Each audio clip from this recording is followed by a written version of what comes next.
Welcome back to another technical deep dive here in the debug zone. Today, we're tackling a big question and breaking it down with insights from other users. Hopefully, this clears up some misconceptions and helps you get the answer you need. So buckle up, stay a little curious, and let's jump right in.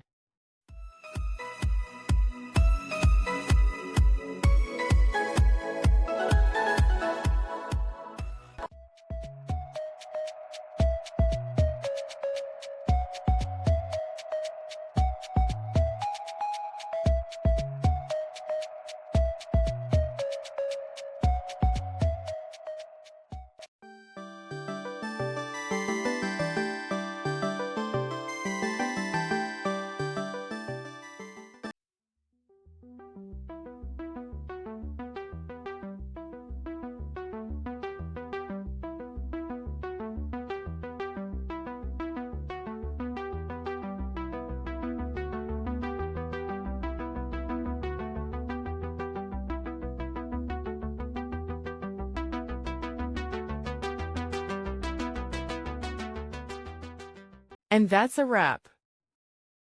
I hope you found the answer you were looking for. If you did, take a second to hit that subscribe button. It really helps out. And let me know in the comments which solution worked best for you. See you next time in the debug zone.